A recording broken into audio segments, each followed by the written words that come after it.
الحمد لله نحمده ونستعينه ونستغفره ونؤمن به ونتوكل عليه ونعوذ بالله من شرور أنفسنا ومن سيئات أعمالنا من يهده الله فلا مضل له ومن يضلل فلا هادي له ونشهد أن لا إله إلا الله وحده لا شريك له ونشهد أن سيدنا وسندنا ومولانا محمدا عبده ورسوله سبحانك لا علم لنا إلا ما علمتنا إنك أنت العليم الحكيم فلله الحمد رب السماوات ورب الأرض رب العالمين وله الكبرياء في السماوات والأرض وهو العزيز الحكيم أما بعد فقد قال الله تبارك وتعالى في كلامه العزيز بعد أعوذ بالله من الشيطان الرجيم وأطيعوا الله ورسوله ولا تنازعوا فتفشلوا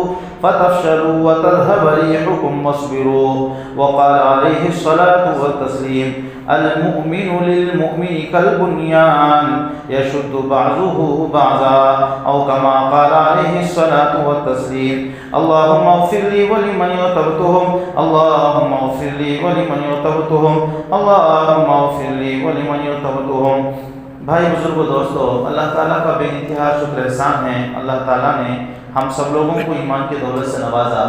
جس آدمی کے ساتھ اللہ تعالیٰ بھلائی کا ارادہ فرماتا ہے اسے ایمان دیتا ہے، اور جس کسی کے ساتھ بھلائی کا ارادہ نہیں فرماتا اسے ایمان سے محروم فرما دیتا ہے۔ اللہ تعالیٰ کا یہ ازلی قاعدہ ہے، اس میں کسی رابطے کا دخل نہیں ہے۔ ہم کئی ہفتوں سے اسوہ رسول اکرم صلی اللہ علیہ وسلم کو بیان کر رہے ہیں۔ ہر ہفتے میں زندگی کے کسی نہ کسی گوشے سے منسلک ایک نمونہ ہمارے سامنے آتا ہے۔ رسول پاک صلی اللہ علیہ وسلم کی زندگی کا ایک بہت بڑا حصہ سیاست کا ہے، جس کو سیاست نبویہ بھی کہا جاتا ہے۔ آج سیاست اس قدر گندی اور اس قدر بدنام ہو چکی ہے، اگر کوئی کہے کہ رسول پاک صلی اللہ علیہ وسلم نے سیاست کی ہے تو لوگوں کو غصہ آ جائے گا، گویا کہ یہ کلمہ کفر ہے۔ حالانکہ سیاست کوئی بری چیز نہیں ہے۔ السیاست المدنیہ، السیاست الخارجیہ، السیاست الاسلامیہ، یہ ساری چیزیں فقہ کی کتابوں میں مستقل آج بھی پڑھائی جاتی ہیں، اور عرب میں مستقل جتنا بھی نصاب داخل ہے، وہ جامعہ ام القریٰ کا ہو، جامعہ مدینہ یونیورسٹی کا ہو، کہاں کا بھی ہو، مستقل سیاست مدنیہ، سیاست داخلیہ، یہ ساری چیزیں وہاں داخل نصاب میں پڑھائی جاتی ہیں۔ اسی بنیاد پہ علامہ حالی نے کہا تھا، نہ ہو جس دین میں سیاست تو باقی رہ جاتی ہے چنگیزی۔ جس دین میں سیاست نہیں رہتی ہے تو وہاں چنگیزی رہ جاتی ہے۔ چنگیز خان کا جو ظلم ہے وہ ظلم سے بھری ہوئی داستان اس دین میں رہ جاتی ہے۔ اچھا، یہ سیاسی میدان گندا کیوں ہوا؟ سیاسی میدان گندے لوگوں سے گندا نہیں ہوا ہے، برے لوگوں سے گندا نہیں ہوا ہے، اچھے لوگوں کی وجہ سے گندا ہوا ہے۔ کیا مطلب اچھے لوگوں سے کیسے گندا ہو گیا؟ دھیرے دھیرے اچھے لوگوں نے اپنے دامن کو بچانا شروع کر لیا، اس میدان میں آنے سے وہ گریز کرنے لگے، تو برے لوگ دھیرے دھیرے یہاں آ کے انہوں نے اپنا پڑاؤ جما لیا۔ اب چلتے چلتے چلتے برائی کا غلبہ ہو گیا، اچھائی ختم ہو گئی، تو سیاست ایک دھبے کا نام لگ گیا۔ گویا کہ آج کے زمانے میں سیاست کہتے ہیں منافقت کو، جیسے کہتے ہیں بھائی تم یہاں کی سیاست مت کرو، سیاست مت کرو کا مطلب منافقت نہ کرو، ادھر کا ادھر، ادھر کا ادھر، جیسے چاہے ایسا مت کرو۔ حالانکہ سیاست کا مطلب یہ نہیں تھا۔ آج چونکہ یہ موضوع ہم اس لیے اختیار کر رہے ہیں، گزشتہ مرتبہ آپ حضرات کے سامنے اتحاد ملت کے سلسلے میں کئی باتوں کو پیش کیا تھا۔ آج اسی کی ایک دوسری کڑی میں آپ کے سامنے پیش کروں گا کہ رسول پاک صلی اللہ علیہ وسلم نے اتحاد کے لیے کیا کیا کیا تھا اپنے دور میں۔ اتحاد اللہ تعالیٰ کی ایک بہت بڑی نعمت ہے، اتحاد اللہ تعالیٰ کی ایک بہت بڑی نعمت ہے، اور جب تک اللہ تعالیٰ کی منشا نہ ہو قوم میں اتحاد نہیں ہو سکتا ہے، اور جب ایک مرتبہ اتحاد ٹوٹ جاتا ہے تو صدیوں گزر جانے کے بعد بھی وہ اتحاد لوٹ کے نہیں آتا ہے۔ رسول پاک صلی اللہ علیہ وسلم نے ایک مرتبہ فرمایا تھا، میری امت کی تلوار جب میان سے نکلے گی تو دوبارہ میان میں نہیں جائے گی۔ اس کا مطلب اختلاف جب شروع ہو جائے گا، اختلاف کا سلسلہ بہت طویل رہے گا، ختم ہوتے ہوتے صدیاں لگ جائیں گی۔ اسی لیے رسول پاک صلی اللہ علیہ وسلم جب کبھی بھی کوئی چیز سنتے کہ صحابہ اکرام میں ہلکا پھلکا کوئی اختلاف ہوا ہے تو فوراً وہاں پہنچ جاتے تھے۔ حضرت عبداللہ ابن عمر رضی اللہ تعالیٰ عنہ کہتے ہیں میں دوپہر کے وقت میں رسول پاک صلی اللہ علیہ وسلم کے پاس ملنے کے لیے آیا تو دیکھا دو صحابہ آپس میں ایک آیت کے سلسلے میں اختلاف کر رہے تھے۔ اختلاف آیت کے سلسلے میں کا مطلب کیا ہے؟ آیت کے مفہوم کے سلسلے میں ایک صحابی ایک مطلب بتا رہے تھے، دوسرے صحابی دوسرا مطلب بتا رہے تھے۔ ہر ایک آدمی اپنے مطلب میں اڑے ہوئے تھے اور پوری شد و مت کے ساتھ اپنے مدعے کو پیش کر رہے تھے۔ آواز تھوڑا اونچی ہو گئی، رسول پاک صلی اللہ علیہ وسلم نے ان دونوں کو بلایا۔ جب بلایا تو رسول پاک صلی اللہ علیہ وسلم کا چہرہ مبارک سرخ ہو چکا تھا، غضبناک تھے۔ میں نے اس سے پہلے بارہا بتایا ہے، رسول پاک صلی اللہ علیہ وسلم کو جب غصہ آتا، نبی صلی اللہ علیہ وسلم کے چہرے انور سے ان کے غصے کا اظہار ہو جاتا۔ کیسے؟ کانما طفیا حب الرمان، ایسا لگتا تھا انگور کے دانوں کو نچوڑ کے رسول پاک صلی اللہ علیہ وسلم کے گال پہ ڈال دیا گیا ہو، اتنا سرخ ہو جاتا تھا۔ تو رسول پاک صلی اللہ علیہ وسلم نے فرمایا آخر کس چیز کی بنیاد پہ تم لڑ رہے ہو؟ تم کو معلوم ہے اس سے پہلے جو قومیں ہلاک ہوئی وہ کیوں ہوئی ہے؟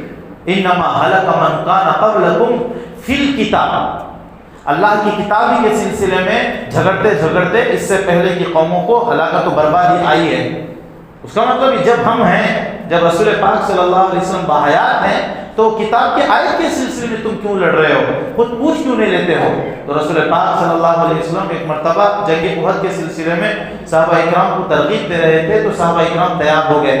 کوئی تیاری تو بالکل نہیں تھی لیکن تیار ہو گئے۔ لیکن ایک وقت ایسا آیا جب جا رہے تھے احد کے میدان کے احد کے پہاڑ کے ملنے سے پہلے پانی لینے کے لیے ایک انصاری صحابی گئے، دوسرے مہاجر صحابی بھی گئے۔ انصار مدینے والوں کو کہتے ہیں، مہاجر مکے سے جو ہجرت کر کے آئے ان کو کہتے ہیں۔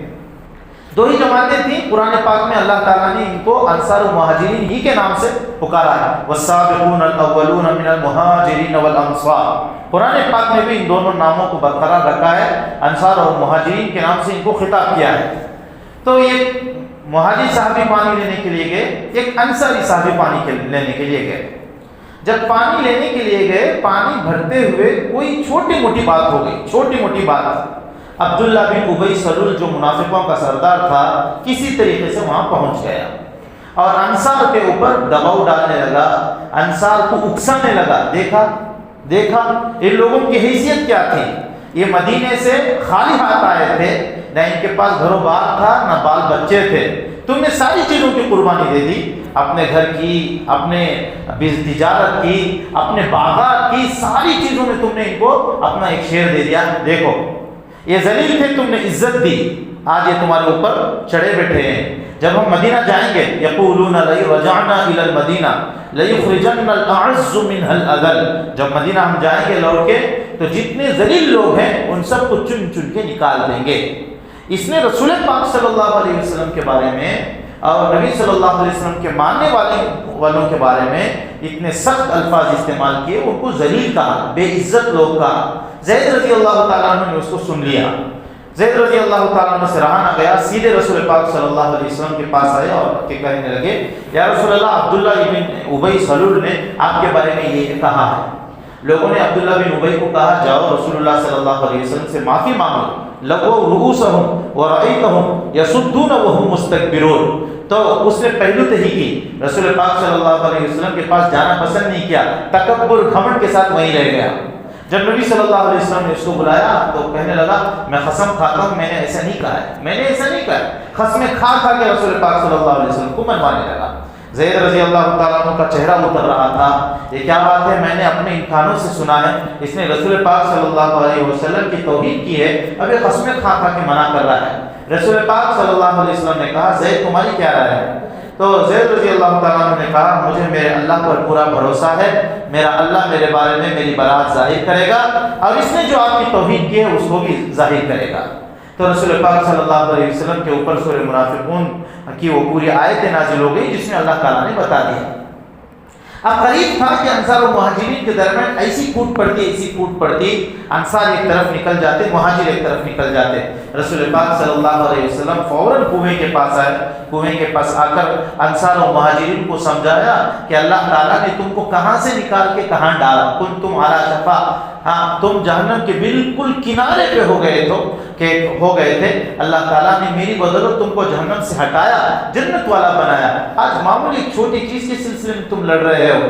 بس صحابہ اکرام کو پتہ چل گیا، صحابہ اکرام آپس میں گلے مل لیے۔ عبداللہ بن ابی سلول کو یہ بات پسند نہیں آئی، کیونکہ منافق تھا، ملک کا اتحاد، ملت کا اتحاد جس کو پسند نہیں تھا۔ اس نے کہا جب ہماری بات کہیں سنی نہیں جاتی تو ہم یہاں آئیں گے نہیں۔ 300 لوگوں کو لے کے وہ مدینہ منورہ کی طرف چل پڑا۔ جنگ احد میں احد کی طرف جو 1000 کا قافلہ چلا تھا وہ 700 پہ مشتمل رہ گیا۔ ایسی متعدد واقعات رسول پاک صلی اللہ علیہ وسلم کے زمانے میں پیش ہوئے۔ یہی واقعہ مریسا ایک جنگ ہوئی ہے، اس واقعے میں ایسا ہی پانی کے سلسلے میں ایک جھگڑا ہو گیا، آپس میں ایسا جھگڑا بڑا قریب تھا کہ تلواریں نکل جاتی۔ رسول پاک صلی اللہ علیہ وسلم وہاں پہنچتے ہیں اور کہتے ہیں انصر اخاک ظالما او مظلوما، اپنے بھائی کی مدد کرو خواہ وہ بھائی ظالم ہو یا مظلوم ہو۔ صحابہ نے پوچھا یا رسول اللہ ظالم کی کیسے مدد کریں گے؟ تو رسول پاک صلی اللہ علیہ وسلم نے کہا ظالم کے ہاتھ کو ظلم سے روک لو، یہ اس کی مدد ہے، یہ اس کی مدد ہے۔ ایسا نہیں ہے کہ معمولی باتوں پہ تم لڑ کے اپنی تلواروں کو نکال لو۔ ایک مرتبہ جب اتحاد کا شیرازہ بکھر جاتا ہے پھر صدیوں تک واپس نہیں لوٹ کے آتا ہے، واپس نہیں لوٹ کے آتا ہے۔ دلوں کے اندر جو دراڑیں پڑ جاتی ہیں، دل پھٹ جاتے ہیں، الفت سے خالی ہو کر وہ نفرت کا سفینہ ہو جاتا ہے۔ اس لیے جو ہے اتحاد کو رسول پاک صلی اللہ علیہ وسلم کبھی منتشر ہونے نہیں دیتے تھے۔ ایک مرتبہ جنگ حنین کے مسئلے میں ایسا آیا، جتنا مال آیا تھا رسول پاک صلی اللہ علیہ وسلم نے قریش میں تقسیم کیا اور باقی مہاجرین میں تقسیم کیا۔ قریش بھی مکے والے تھے، مہاجر بھی مکے والے تھے۔ جو انصار تھے مدینے والے، ان کے دل میں گرانی ہوئی کہ یہ کیا بات ہے، ہم نے ہر چیز کی قربانی رسول پاک صلی اللہ علیہ وسلم کو دی ہے، ان مہاجرین کے لیے دی ہے، لیکن جب مال آتا ہے تو رسول اللہ صلی اللہ علیہ وسلم ہم کو بھول جاتے ہیں، ہم کو یاد ہی نہیں رکھتے، مہاجرین میں تقسیم کر دیتے ہیں، قریش میں تقسیم کر دیتے ہیں۔ سعد بن عبادہ رضی اللہ تعالیٰ عنہ قوم کے سردار تھے، ان کے دل میں بھی یہ کھٹکا تھا، دل میں کھٹکا تھا، لیکن یہ کھٹکا بھی اخلاص کے ساتھ تھا۔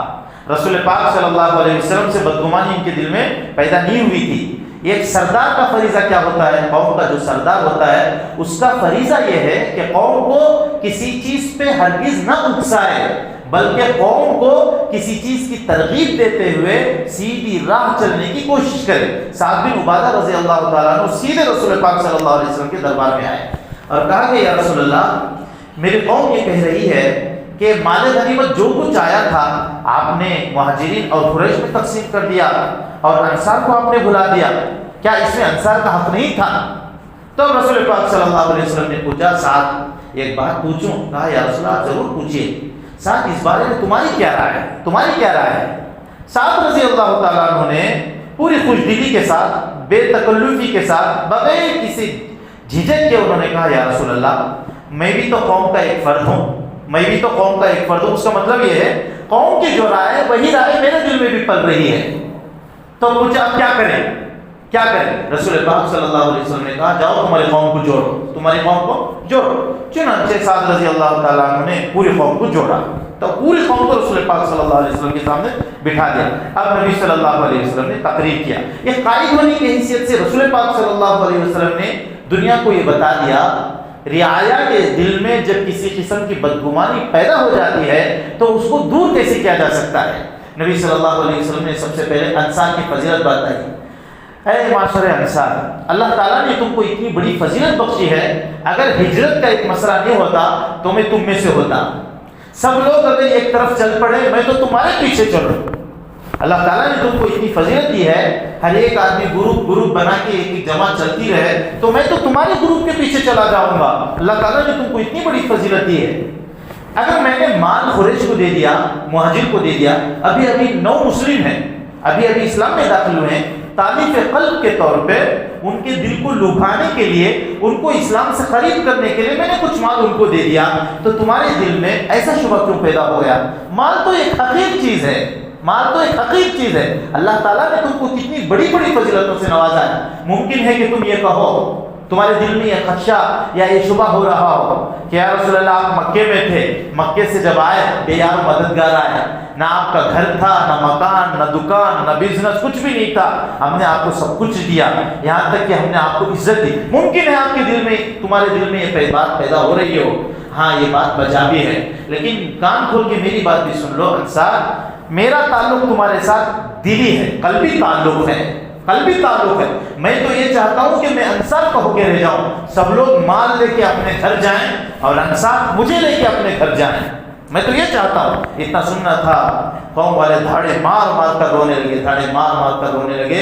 انصار ایک دوسرے سے گلے لگانے لگے، رسول پاک صلی اللہ علیہ وسلم سے ہاتھ چوم کر گلے لگا کر رونے لگے کہ یا رسول اللہ ہم کو معاف فرما دیجئے، ہم کو تو کچھ دنیا کی کوئی متاع نہیں چاہیے، دنیا کی کوئی اور شے نہیں چاہیے، ہم کو تو آپ چاہیے، آپ چاہیے.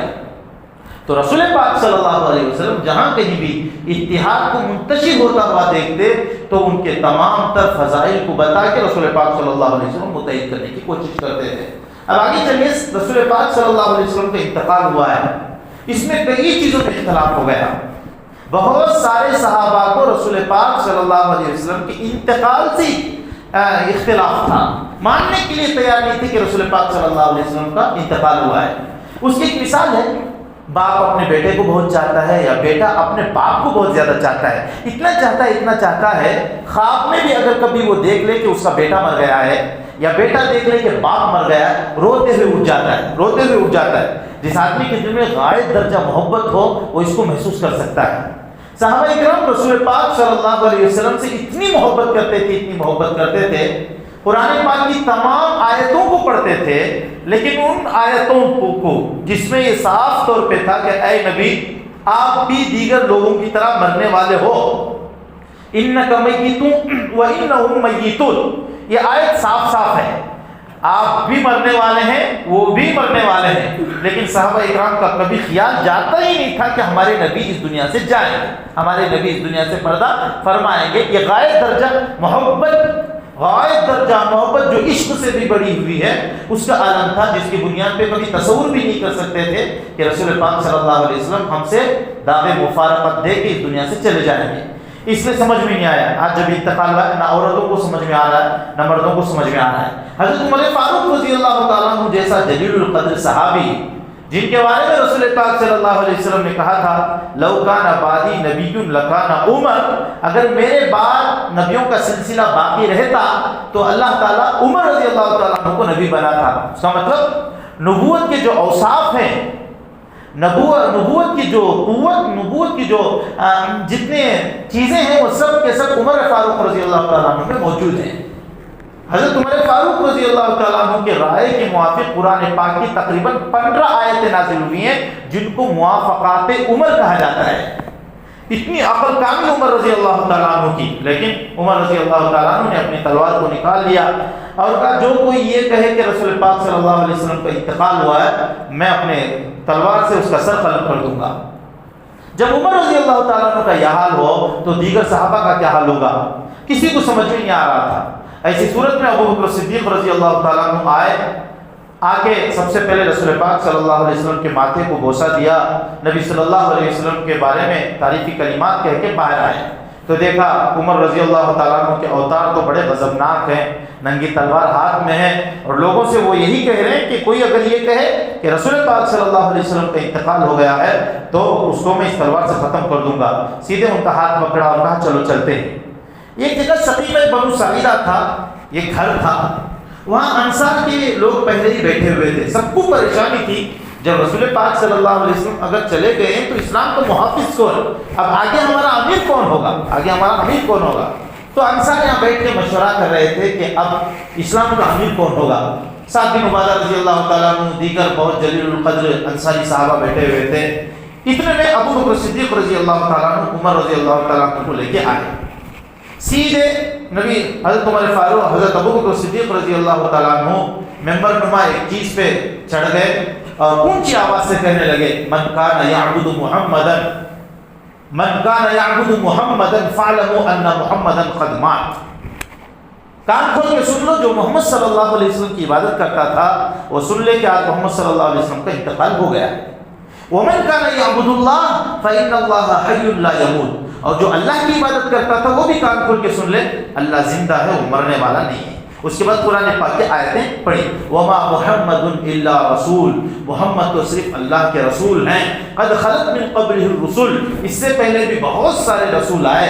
اگر مان لو نبی کا انتقال ہو جائے یا ان کو قتل کر دیا جائے تو کیا تم اپنے الٹے پہ گر جاؤ گے؟ اگر تم گر جاؤ گے فلن یضر اللہ شیئا، اس میں اللہ تعالیٰ کا کچھ نقصان نہیں ہوگا، تمہارا نقصان ہوگا. حضرت عمر فاروق رضی اللہ تعالیٰ عنہ کھڑے کھڑے سن رہے ہیں، تلوار ان کے ہاتھ میں ہے، کھڑے کھڑے سن رہے ہیں. جب قرآن پاک کی ان آیتوں کو پڑھا گیا ان کو ایسا لگ رہا تھا کہ یہ آیتیں ابھی ابھی نازل ہو رہی ہوں. حالانکہ 10 مرتبہ 20 مرتبہ 50 مرتبہ انہوں نے قرآن پاک کی آیتوں کو پڑھا تھا، لیکن چونکہ اس میں رسول پاک صلی اللہ علیہ وسلم کے انتقال کی خبر تھی اس لیے توجہ نہیں تھی، اس لیے توجہ نہیں تھی. یہ عشق کا تقاضا تھا. ابو بکر صدیق رضی اللہ تعالیٰ عنہ کی تقریر سنتے ہی سب سے پہلے عمر فاروق رضی اللہ تعالیٰ عنہ کے ہاتھ سے تلوار گری، اس کے بعد وہ گر گئے اور دل ملانے لگے، بل بلانے لگے، آنکھوں سے بالکل آنسو جاری تھے. آئے افسوس، یا اللہ یہ کیا ہو گیا؟ وہی کا سلسلہ منقطع ہو گیا، وہی کا سلسلہ ختم ہو گیا. رسول پاک صلی اللہ علیہ وسلم اگر اس دنیا سے چلے گئے تو وہی کا سلسلہ جو ختم ہو گیا، دل ملانے لگے. اس کے بعد بات آئی کہ اب امیر کون ہوگا، اب امیر کون ہوگا؟ تو انصار کو معلوم نہیں تھا، تو انصار نے کہا ایسا کریں منا امیر و منکم امیر، ہم میں سے ایک امیر ہوگا، تم میں سے ایک امیر ہوگا، ہم میں سے ایک امیر ہوگا، تم میں سے ایک امیر ہوگا. تو حضرت ابو بکر صدیق رضی اللہ تعالیٰ عنہ نے کہا میں نے رسول پاک صلی اللہ علیہ وسلم سے ایک روایت سنی ہے، الائمۃ من قریش، امیر تو قریشی خاندان سے ہوگا.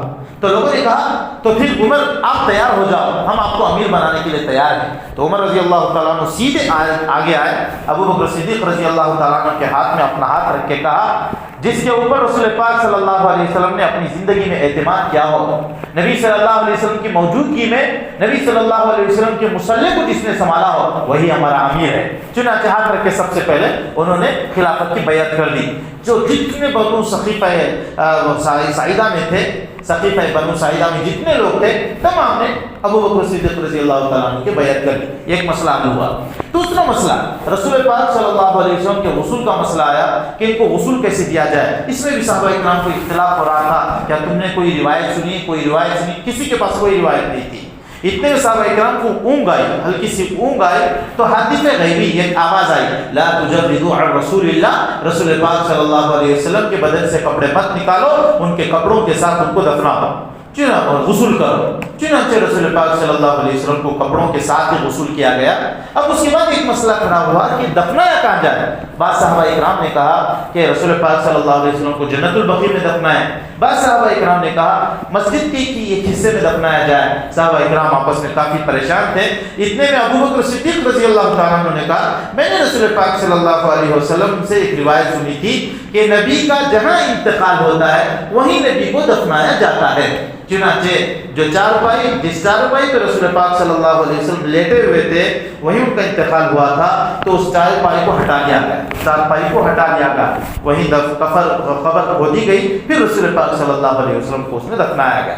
یہ ہلکا پھلکا اختلاف رسول پاک صلی اللہ علیہ وسلم کی انتقال کے وقت تھا، لیکن اللہ تعالیٰ نے اس کو بچا لیا، پوری امت کو منتشر ہونے سے بچا لیا. فوراً وہیں رہ بری ہو گئی. اب یہ رسول پاک صلی اللہ علیہ وسلم کی تدفین عمل میں آئی. ابو بکر صدیق رضی اللہ تعالیٰ عنہ خلیفہ ہوئے. عمر تو ان کی بہت چھوٹی تھی، 2.5 سال ان کی مدت خلافت تھی. اس کے بعد عمر رضی اللہ تعالیٰ عنہ کا زمانہ آیا. ان کا ایک ذرا طویل زمانہ تھا. طویل زمانہ عمر فاروق رضی اللہ تعالیٰ عنہ نے کبھی بھی کسی موقع پر جب دیکھتے کہیں سے کوئی بھی انتشار ہو رہا ہے تو فوراً کوڑا لے کے چلے جاتے. عمر رضی اللہ تعالیٰ عنہ کو اتنا بھی برداشت نہیں تھا کہ مسجد کے لیے جو مسجد میں نماز کے لیے جو صفیں بنی گئی ہیں اس میں بھی کسی قسم کا اختلاف ہو، وہ برداشت نہیں تھا. لوگوں سے کہتے سووا صفوفکم، لوگوں سب سے پہلے تم اپنی صفوں کو درست کر لو. اگر کوئی سب سے آگے پیچھے نکلا ہوا دکھتا تو عمر فاروق رضی اللہ تعالیٰ عنہ کوڑے کے ذریعے سے اسے درست کرتے. کیوں؟ اتحاد کا سب سے پہلا زینہ صفوں کی درستگی ہے. جب صفیں آڑا ٹیڑا ہو جاتی ہیں، آگے پیچھے ہو جاتی ہیں، رسول پاک صلی اللہ علیہ وسلم نے فرمایا صفوں کو درست کر لو ورنہ اللہ تعالیٰ تمہارے دلوں کو موڑ دے گا، تمہارے دلوں کو موڑ دے گا۔ جب جس نماز کی سب درست نہیں ہوتی ہے تو ان کے دل آپس میں ملتے نہیں ہیں، اسی لیے کہا جاتا ہے پورے التزام کے ساتھ الزام المناکب ہو، تم اپنے کاندھے سے کاندھا لگا کے کھڑے ہو جاؤ، ایسے کھڑے ہو جاؤ اگر کوئی تل دھرا جائے تو وہ نیچے نہ گرے، اس طرح اتحاد کے ساتھ مل جاؤ۔ تو گزشتہ مرتبہ بھی مسئلے کی روح سے میں نے آپ کو وہ بات بتائی۔ الغرض اتحاد کے لیے عمر فاروق رضی اللہ تعالیٰ عنہ اتنی کوشش کرتے تھے۔ رسول پاک صلی اللہ علیہ وسلم ایک مرتبہ بیٹھے ہوئے تھے، ایک سانپ آیا کہیں سے ریگتے ہوئے سیدھے رسول پاک صلی اللہ علیہ وسلم کے پاس آیا، تو صحابہ اکرام آگے چلے، آگے بڑھے کہ سانپ کو مار دیں، کہیں ایسا نہ ہو کہ رسول پاک صلی اللہ علیہ وسلم کو تکلیف پہنچائے۔ نبی صلی اللہ علیہ وسلم نے کہا نہیں اسے چھوڑ دو، اسے چھوڑ دو۔ وہ سانپ سیدھے آیا، رسول پاک صلی اللہ علیہ وسلم کے کان میں سرگوشی کرنے لگا، چپ چپ سے کچھ کہنے لگا۔ وہ جب سانپ چلا گیا تو ایک روایت میں آتا ہے کئی مرتبہ یہ واقعہ پیش آیا ہے۔ ایک مرتبہ رسول پاک صلی اللہ علیہ وسلم نے کہا، جنات کا ایک قاصد تھا، قرآن پاک کی ایک آیت کے سلسلے میں یہ مجھ سے پوچھنے آیا تھا، ایک آیت کے سلسلے میں ان کے قبیلے میں کچھ اختلاف ہو گیا تھا، اس اختلاف کو دفع کرنے کے لیے یہ میرے پاس آیا تھا۔ ایک روایت میں آتا ہے رسول پاک صلی اللہ علیہ وسلم نے کہا، تم میں سے کون آدمی ہے جس کا دل بالکل صاف ہو، میرے ساتھ آج رات چلے، جنات کے پاس جانا ہے۔ چونکہ جنات کا مسئلہ تھا، کسی کی ہمت نہیں ہوئی۔ عبداللہ ابن مسعود رضی اللہ تعالیٰ عنہ جو صاحب نعلین ہیں، رسول پاک صلی اللہ علیہ وسلم کے جوتے اٹھا کے پھرتے تھے، بہت ساری فضیلتیں ان کو حاصل تھی، سب کو آنے کے لیے دروازے میں اجازت لینے کی ضرورت تھی، لیکن عبداللہ ابن مسعود رضی اللہ تعالیٰ عنہ کو اجازت کی ضرورت نہیں تھی، بغیر اجازت کے وہ اندر آ سکتے تھے۔ اسی لیے رسول پاک صلی اللہ علیہ وسلم نے فرمایا، جو بات عبداللہ ابن مسعود تمہارے سامنے پیش کریں اس کو ہرگز مت جھٹلاؤ، اس کو تم قبول کر لو۔ تو عبداللہ ابن مسعود رضی اللہ تعالیٰ عنہ نے کہا، یا رسول اللہ میں آنے کے لیے تیار ہوں۔ چنانچہ وہ گئے۔ اب جہاں مکہ المکرمہ میں مسجد جن ہے، اللہ کرے مجھے اور آپ کو بار بار زیارت نصیب کرے کعبۃ اللہ کی، رسول پاک صلی اللہ علیہ وسلم کے روضے کی، وہ وہی مقام تھا، وہ مکے سے بہت باہر تھا، اب مل گیا ہے۔ اسی مقام پہ عبداللہ ابن مسعود رضی اللہ تعالیٰ عنہ کو ایک دائرہ کھینچ کے نبی صلی اللہ علیہ وسلم نے بٹھایا، ایک دائرہ اس طرح کھینچ کے سرکل بنا، اس پہ بٹھایا، ہر حال میں یہی رہنا، کچھ بھی تم کو دکھائی دے، کچھ بھی تم کو محسوس ہو، کچھ بھی خطرہ لاحق ہو، اس دائرے سے باہر مت جانا۔ چنانچہ عبداللہ ابن مسعود رضی اللہ تعالیٰ عنہ یہاں بیٹھے ہوئے آوازوں کو سن رہے تھے، آواز زور سے آوازیں آ رہی ہیں۔ عبداللہ ابن مسعود رضی اللہ تعالیٰ عنہ کا دل پریشان ہے، کہیں رسول کو تکلیف تو نہیں پہنچایا جا رہا ہے، کہیں کوئی مارا تو نہیں جا رہا ہے۔ اب وہ چاہ رہے تھے کہ دائرے سے باہر جائے، لیکن رسول پاک صلی اللہ علیہ وسلم کا فرمان تھا کہ ہرگز تم کو دائرے سے باہر نکلنے کی اجازت نہیں ہے۔ چنانچہ فجر سے پہلے رسول پاک صلی اللہ علیہ وسلم آئے، عبداللہ ابن مسعود رضی اللہ تعالیٰ عنہ سے کہا چلو چلتے ہیں۔ چلتے کہا کہ دو قبیلوں میں لڑائی ہو گئی تھی، دو قبیلوں میں جنات کے دو خاندانوں میں لڑائی ہو گئی تھی، صلح کرنے کے لیے میں یہاں آیا ہوں۔ رات کی نیند کو رسول پاک صلی اللہ علیہ وسلم نے قربان کیا، جنات کی لڑائی، جنات کے درمیان صلح کرنے کے لیے اتنی دور چل کے رسول پاک صلی اللہ علیہ وسلم آئے ہیں، اور جنات کے پاس جانا خطرے کو مول لینا ہے، ساری چیزوں کو اپنی طرف رکھا۔ نبی صلی اللہ علیہ وسلم نے اپنی وجاہت کو استعمال کر کے، اپنے رسوخ کو استعمال کر کے جنات کو سمجھایا، صلح کر کے واپس آئے۔ تو صلح رسول پاک صلی اللہ علیہ وسلم بہت پسند کرتے تھے، اسی لیے کہا نبی صلی اللہ علیہ وسلم نے، وہ جھوٹ جھوٹی نہیں ہے، جو جھوٹ دو آدمیوں کو آپس میں ملانے کے لیے بولی جائے۔ دو آدمی آپس میں بھڑ گئے ہیں، ایسے ہیں کہ ایک دوسرے کو دیکھنے کے لیے تیار نہیں، چہرہ دیکھنے کے لیے تیار نہیں، سلام پیام کا سلسلہ بھی ختم ہو گیا ہے، ایسے دو آدمیوں کو جوڑنے کے لیے اگر کوئی آدمی جھوٹ بولتا ہے تو رسول پاک صلی اللہ علیہ وسلم نے فرمایا وہ جھوٹی نہیں ہے، وہ جھوٹی۔ جیسے ایک آدمی زید اور بکر ہے، زید کے پاس جا کے ایک آدمی کہتا ہے، بھائی تو بکر کو گالیاں کیوں دیتا ہے؟ ارے بکر تیرے بارے میں بہت اچھے خیالات رکھتا ہے، جب بھی تیرا تذکرہ آتا ہے بڑے احترام کے ساتھ تیرا نام لیتا ہے، کہتا ہے وہ میرا بہترین دوست ہے، اس کے اچھے اخلاق ہیں، ایسا کہتا ہے، تو کیوں اسے گالیاں دیتا ہے؟ اب اتنا کہتے ہی کہتا کیا سچ کہہ رہا ہے؟ ایسا ہو ہی نہیں سکتا، وہ تو میرا دشمن ہے، وہ کیسے میری اچھائی بیان کرے گا؟ ارے میں سچ کہہ رہا ہوں بھائی، میں بالکل سچ کہہ رہا ہوں، میں تھوڑی جھوٹ کہوں گا، وہ تیرے بارے میں بہت اچھے خیالات رکھتا ہے۔ پھر یہ بکر کے پاس گیا، جا کے کہنے لگا تو بکر کے بارے میں بہت بک بکاتا ہے، ارے وہ تو بڑا اچھا ہے، زید کے بارے میں تو بک بکاتا ہے، وہ تو بڑا اچھا آدمی ہے، تیرے بارے میں تعریف کرتا ہے، تیرے اخلاق کو سراہتا ہے۔ اب اس کے دل میں بھی گھر کر گیا، تو آپس میں دونوں مل جاتے ہیں۔ اچھا، یہ جتنا ثواب ہے اتنی بڑی وعید، اتنا ہی بڑا گناہ اس آدمی کو ہے جو دونوں کو توڑتا ہے، دونوں کو توڑتا ہے۔ منافق بن کے ادھر کی بات ادھر لگاتا ہے، ادھر کی بات ادھر لگا کے، ادھر کا یہ لے کے یہ ٹو زیڈ لگا دیتا ہے، ادھر کا یہ لے کے یہ ٹو زیڈ ادھر لگا دیتا ہے، پھر آپس میں توڑ دیتا ہے۔ تو رسول پاک صلی اللہ علیہ وسلم نے اس کے بارے میں بھی بڑی وعید سنائی۔ چلیے، رسول پاک صلی اللہ علیہ وسلم کے زمانے کا یہ حال تھا، انسانوں کے علاوہ جنات میں بھی اتحاد کو نبی صلی اللہ علیہ وسلم چاہتے تھے۔ پھر صحابہ کرام کا حال کیا تھا؟ ایک مرتبہ کچھ لوگ آئے ابو ذر غفاری رضی اللہ تعالیٰ عنہ کو ملنے کے لیے۔ ربضہ ایک مقام تھا، زاہد حاضر الامہ۔ ابو ذر غفاری رضی اللہ تعالیٰ عنہ آبادی میں نہیں رہتے تھے، آبادی سے باہر رہتے تھے۔ ایسا کیوں؟ ابو ذر غفاری رضی اللہ تعالیٰ عنہ کا ایک نظریہ تھا، مال کے جمانے کو وہ حرام سمجھتے تھے، کہتے تھے جتنی ضرورت ہے اتنا جماؤ، اتنا استعمال کرو، جمانے کی اجازت نہیں، جو جماتا تھا کوڑے سے اسے مار دیتے تھے۔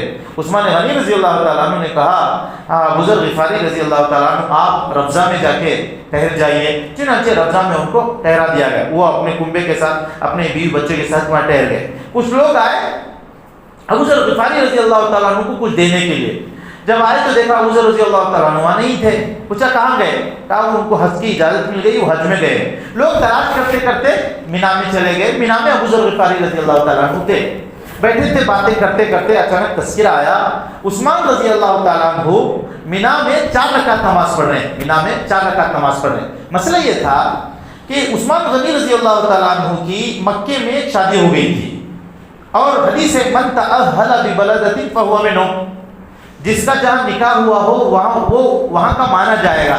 جب ان کا نکاح ہو گیا تھا وہاں، تو وہاں کے وہ مقیم نہیں، وہ مسافر نہیں، مقیم ہو گئے۔ جب وہ مقیم ہو گئے تو وہ 4 رکعت نماز پڑھ رہے ہیں۔ یہ پس منظر کسی کے سامنے نہیں تھا۔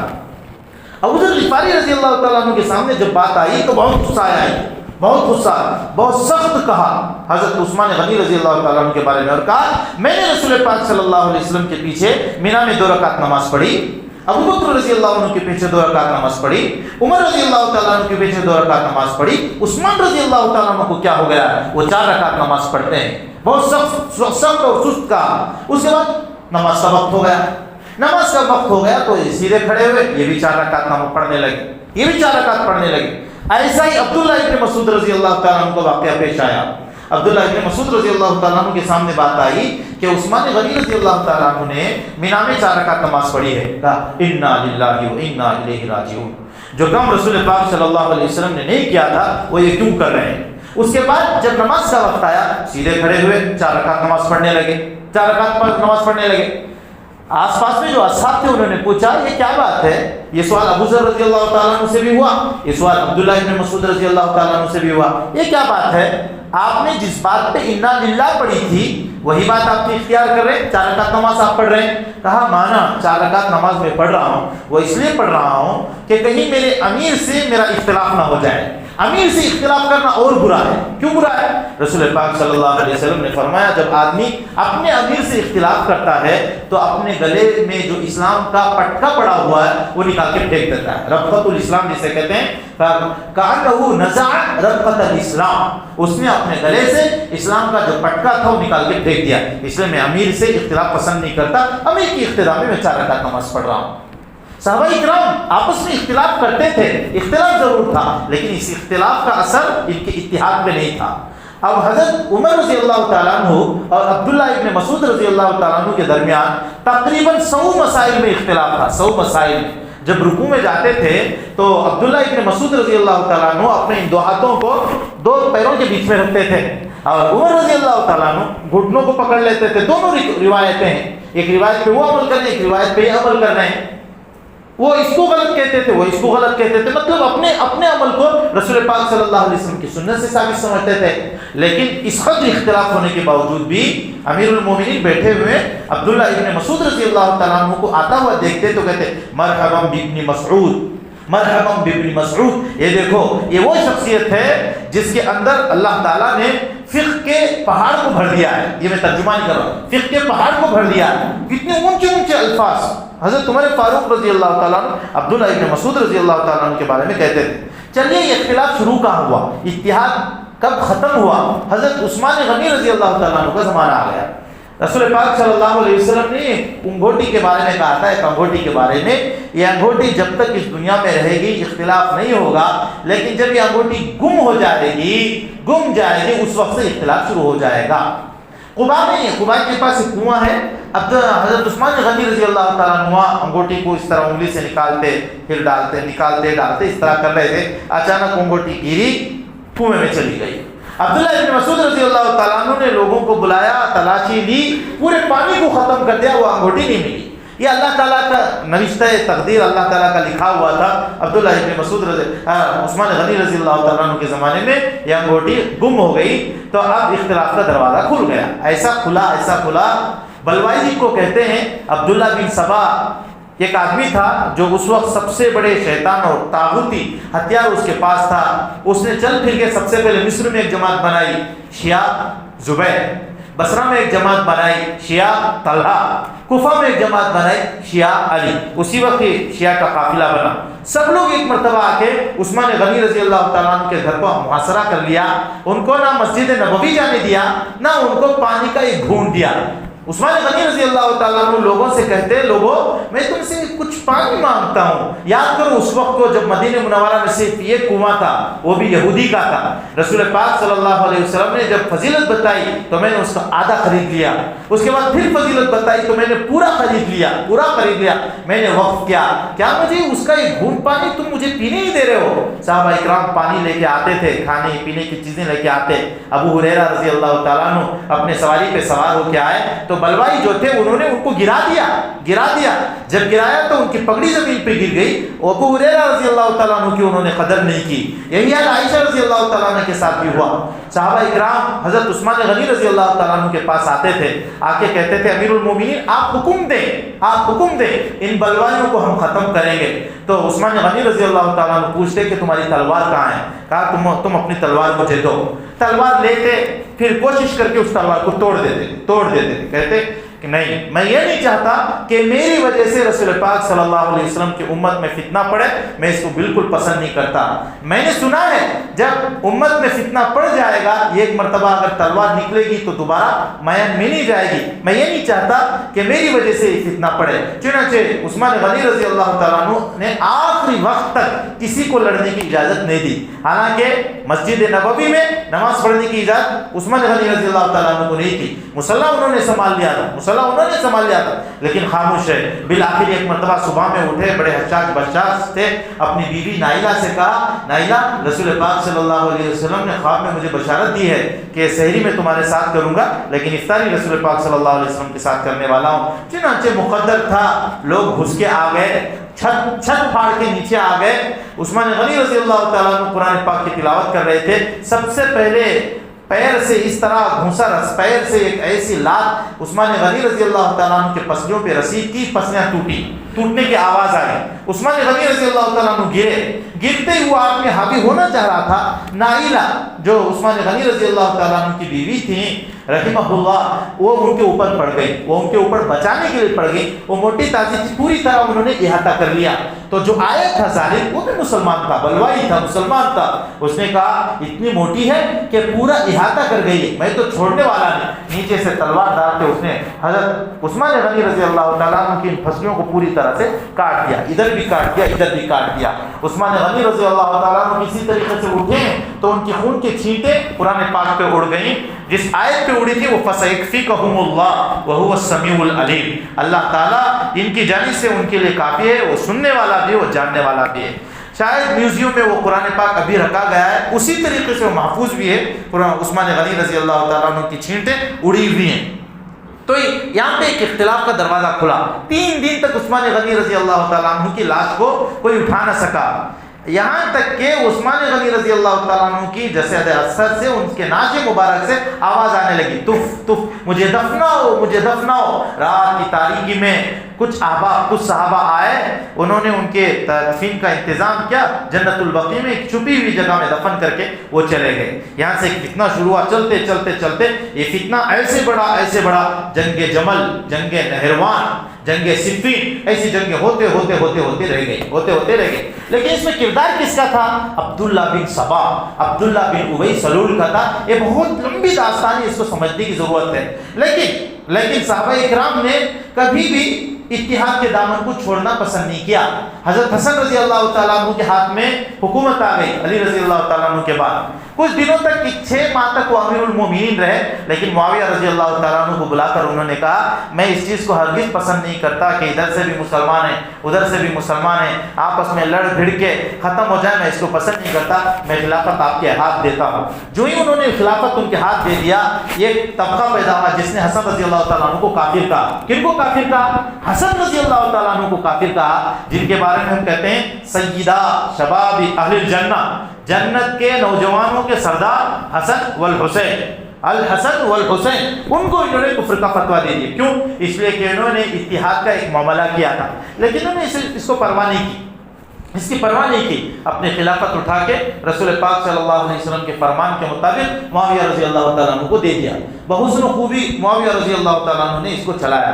یہ میں اتحاد والی بات کہہ رہا ہوں، عام طور سے کچھ عناصر ایسے ہوتے ہیں ہمارے ملت میں، ایسی چیزیں آ جاتی ہیں جس کی بنیاد پہ سمجھ میں نہیں آ پاتا ہے کہ ہم کیا کریں۔ متحد ہوں تو ہم کیسے متحد ہوں؟ مرکٹا ایک علاقہ ہے، مرکٹا ہندوستان کا یا آس پاس میں کوئی علاقہ ہوگا، مرکٹا ایک علاقہ، وہاں 150 سال سے ایک رسم چلی تھی، لوگ 5 وقت نماز مل کے پڑھتے تھے۔ ایک گاؤں قسم کا تھا، ایک ہی مسجد میں لوگ 5 وقت نماز پڑھتے تھے، لیکن جب عید کی نماز کا موقع آتا تو 2 عیدگاہیں تھیں، لوگ بٹ جاتے تھے، ادھر عیدگاہ میں کچھ لوگ چلے جاتے تھے، ادھر کی عیدگاہ میں کچھ لوگ چلے جاتے تھے، اور اتنی پابندی سے جاتے تھے، ادھر کی عیدگاہ والے کبھی بھی ادھر کی عیدگاہ کو نہیں آتے تھے۔ تو ایک حافظ صاحب تھے، وہاں گئے، انہوں نے اس کا جائزہ لیا، تو یہ کیا ہے؟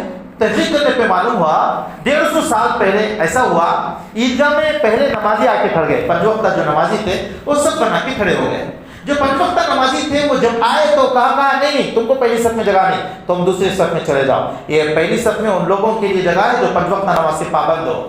یہ بے نمازیوں کو اتنا غصہ آیا، اچھا اس کا مطلب عیدگاہ میں پہلی صف میں ہمارا آخری، چلو ہم عیدگاہ ہی نہیں آئیں گے، ہمارا اپنا عیدگاہ ہی الگ بنا لیں گے۔ چنانچہ انہوں نے اپنا الگ عیدگاہ بنا لیا، الگ عیدگاہ۔ یہ پرمپرا چلتے چلتے 150 سال تک ہو گئی۔ قحط آیا، اس گاؤں میں قحط آیا، اتنا بڑا قحط آیا، قحط سے جانور مرنے لگے، یہ باغات سوکھنے لگے۔ تو یہ حافظ صاحب جو تھے گھر گھر جا کے سمجھانے لگے، گھر گھر جا اللہ کے لیے تم آپس میں متحد ہو جاؤ۔ حقیقی اتحاد تو دل سے ہوتا ہے۔ یہ کیا بات ہے کہ ہم سب مل کے 4 لوگ مل کے چائے ایک جگہ پی لیتے ہیں تو ہم سمجھتے ہیں متحد ہو گئے، 4 لوگ الگ ہوئے تو یہ اس کی غیبت کر رہا ہے، وہ اس کی غیبت کر رہا ہے، اس کا نام اتحاد نہیں، قلبی اتحاد اصل چیز ہے۔ جب سب کو سمجھاتے یہ گھر باقی رہ گیا تھا، ان کے پاس بھی گئے، فضیلت کو بتایا، وہ بھی مان گئے۔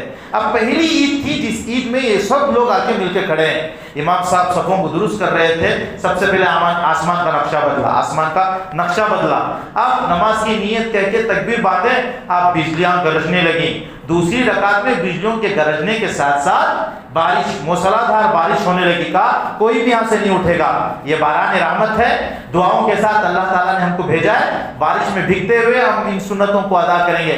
خطبے کو ادا کرنے کے بعد بھیگے ہوئے کپڑوں کے ساتھ سب آپس میں معانقہ کرنے لگے، اپنے دل کے نفرت کو دور کرنے کے لیے۔ اس کے بعد وہ چلے۔ جب آپس میں دل کٹتے ہیں، اتحاد ختم ہوتا ہے، تو اللہ تعالیٰ کی مدد بھی ہٹ جاتی ہے۔ آپ نے دیکھا ہوگا شہد کی مکھیوں کو، وہ کتنے کمزور ہیں۔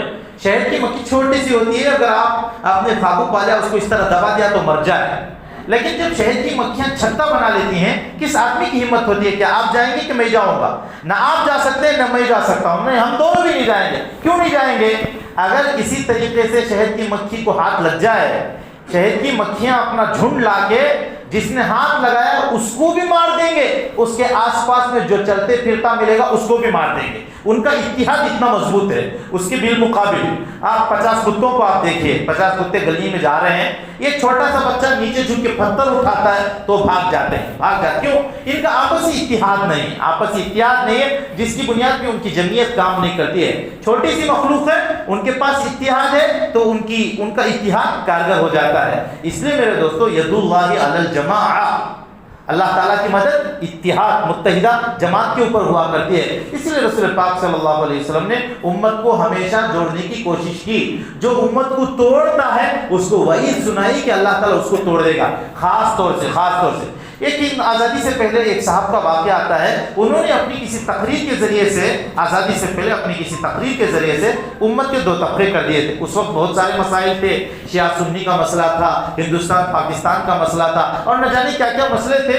انہوں نے ایک مسئلے میں اپنی ایک جماعت بنانے کی خاطر ایسی فضیلت بتائی کہ ایک طبقہ الگ ہو گیا. ان کے موت کا وقت آیا تو ایک اللہ والے جو دیوبند سے منسلک تھے وہ ملنے کے لیے آئے. ان کو علاج کرنے کے لیے ڈاکٹر انجیکشن لگانا چاہ رہے تھے تو دوا جو ہی جاتی واپس انجیکشن میں دوا لوٹ کے آ جاتی. تو اس وقت انہوں نے کہا تھا، دیکھ لیا تم نے دنیا میں تمہارا حشر کیا ہوا، تم نے اللہ تعالیٰ کے نظام کو خراب کیا، اللہ تعالیٰ تمہارے بدن کے نظام کو اس نے خراب کر دیا.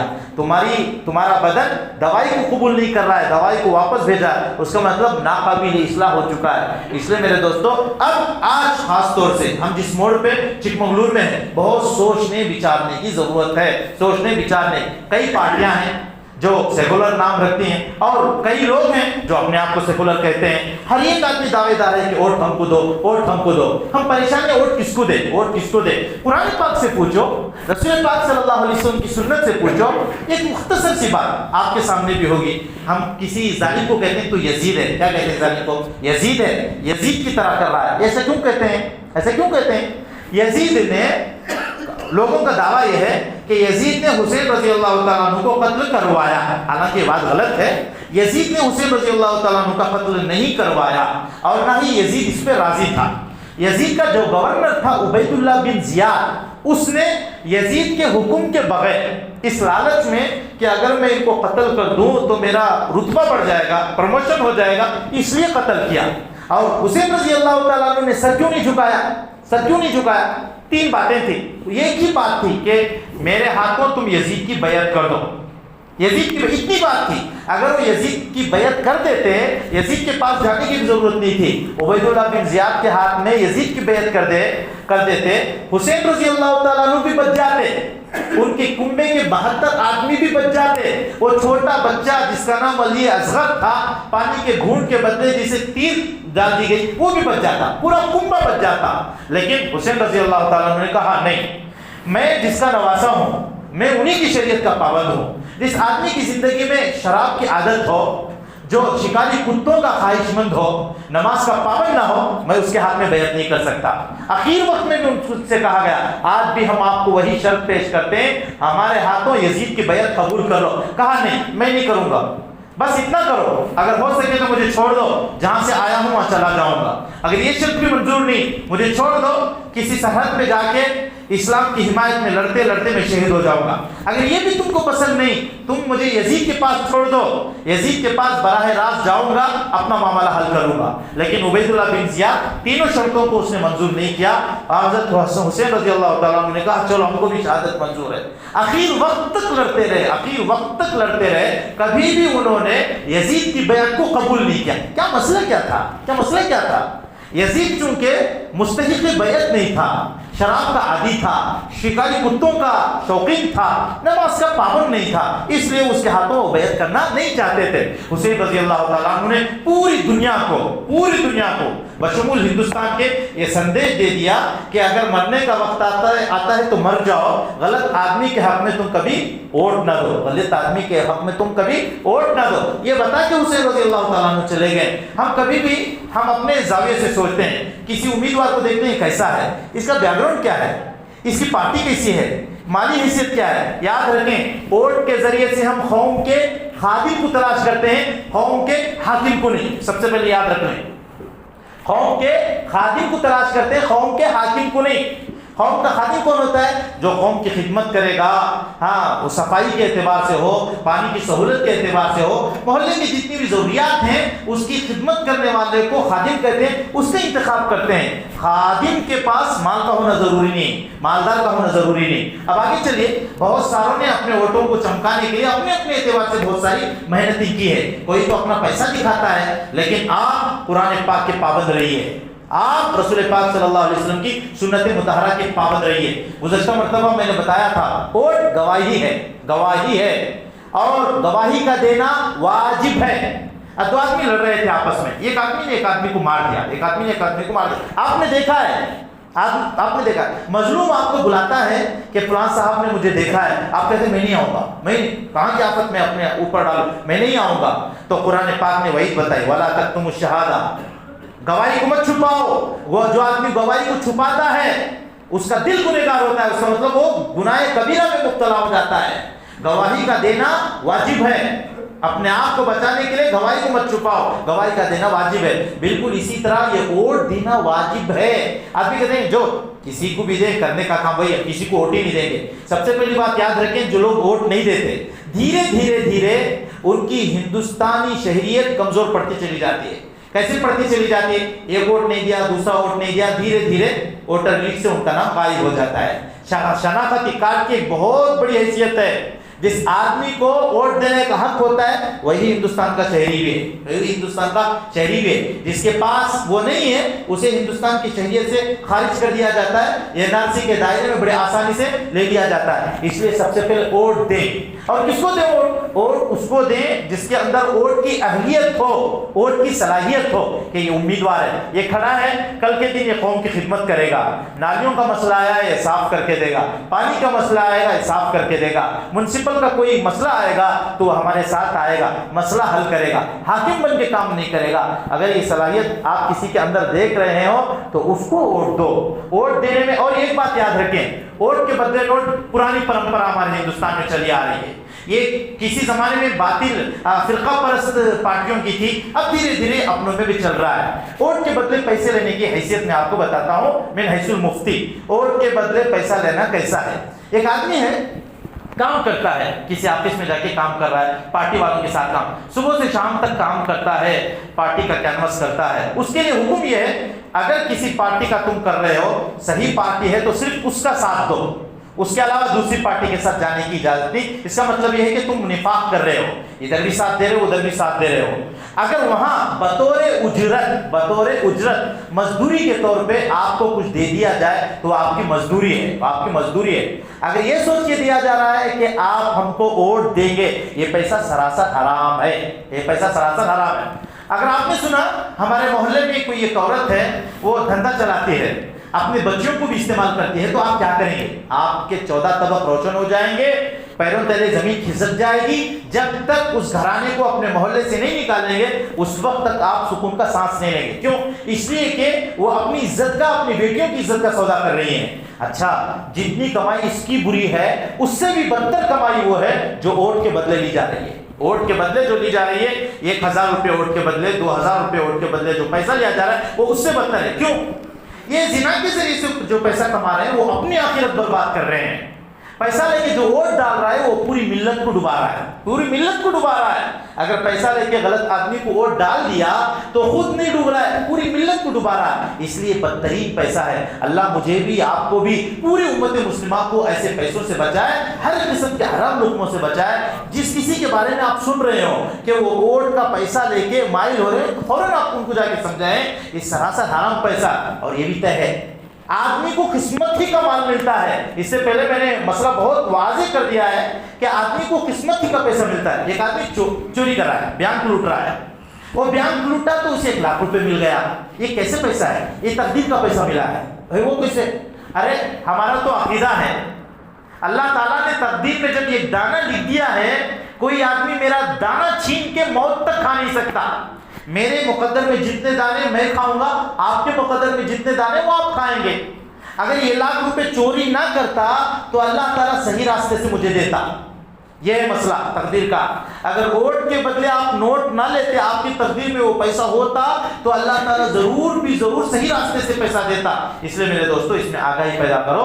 اپنے جہاں جس محلے کے بھی آپ ہیں وہاں کچھ باشعور لوگ بیٹھو باشعور لوگ بیٹھ کے صرف اللہ اور اللہ کے رسول کے لیے اپنی ملت کو سامنے رکھتے ہوئے کہ کون سا وہ امیدوار ہے جس کو جتانے سے ملت کا فائدہ ہوگا.